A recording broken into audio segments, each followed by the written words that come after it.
ये आदत हम लोगों की नहीं है अपने किए हुए को एहसान की तरह दिखाने की। मुल्क के लिए किया और अपने मुल्क के लिए किया, ये कोई एहसान नहीं होता। लेकिन कुछ लोगों को एहसान गिनवाने का अब वक्त आ चुका है। अब इन लोगों को याद दिलाने का टाइम आया है कि मुसलमानों ने इस मुल्क के लिए किया क्या है।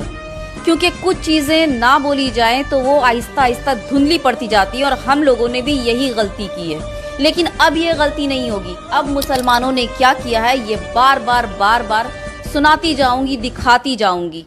तो ये जो अल्फाज इस्तेमाल करते हो ना कि हिंदुस्तान से निकल जाओ, तुम्हारे बाप की जागीर नहीं, कोई माई का लाल यहाँ से निकाल नहीं सकता, तुम्हारे बाप की जागीर नहीं। हिंदुस्तान हमारे बाप दादाओं का है और जितना हक तुम्हारा उतना हक हमारा।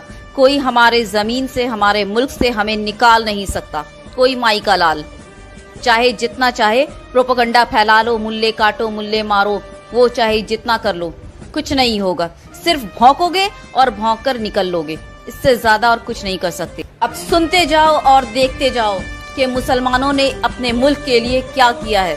और तुम जैसे नफरत फैलाने वालों की औकात ही नहीं है। कुछ लोग, कुछ जो नफरत फैला रहे हो मुसलमानों के लिए, खास वर्ग के लिए, तुम जैसे लोगों की औकात नहीं है। देखते जाओ और सुनते जाओ।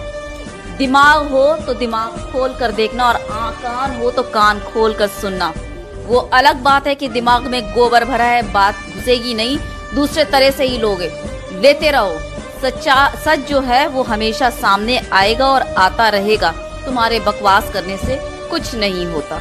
क्या आप जानते हैं कि अंग्रेजों के खिलाफ लड़ाई लड़ने वाला पहला शख्स एक मुसलमान था? मुसलमानों ने ही भारत की आजादी के लिए सबसे पहले हथियार उठाए। अंग्रेजों भारत छोड़ो का नारा देने वाला शख्स भी एक मुसलमान था। मुंबई में पैदा होने वाले यूसुफ मेहर अली ने ही 1942 में सबसे पहले इस नारे का प्रयोग किया। साइमन गो बैक का नारा भी यूसुफ मेहर अली ने दिया था। बहुत कम लोग जानते हैं कि मुसलमानों ने ही असहयोग आंदोलन की शुरुआत की थी। 1920 में खिलाफत आंदोलन के दौरान मोहम्मद अली जौहर और मौलाना अबुल कलाम आजाद ने सबसे पहले अंग्रेजी सामान का बहिष्कार करने की रणनीति बनाई, जो कुछ ही दिनों में पूरे भारत में फैल गई। असहयोग आंदोलन में मुसलमानों ने बढ़ चढ़ कर हिस्सा लिया। भारत के सबसे बड़े शुगर व्यापारी हाजी सबू सिद्दीक ने अपनी शुगर फैक्ट्री पूरी तरह बंद कर दी। ये फैक्ट्री इतनी बड़ी थी कि इसके द्वारा बनाई गई शुगर पूरे इंग्लैंड में इस्तेमाल की जाती थी। बहुत कम लोग जानते हैं कि बाटा कंपनी भी मुसलमानों की थी, जिसे असहयोग आंदोलन के दौरान एक अंग्रेज ने खरीद लिया था। मुसलमानों ने इस आंदोलन के समर्थन में अपना सब कुछ कुर्बान कर दिया। आपको ये जानकर शायद हैरानी हो कि भगत सिंह का केस लड़ने वाला शख्स भी एक मुसलमान था। बैरिस्टर आसिफ अली ने भगत सिंह का केस तब लड़ा जब कोई भगत सिंह का साथ देने को तैयार नहीं था। अगर शोभा सिंह ने भगत सिंह के खिलाफ गवाही न दी होती तो भगत सिंह फांसी के फंदे पर चढ़ने से बच जाते। इंकलाब जिंदाबाद का नारा देने वाले हसरत मोहानी भी एक मुसलमान थे।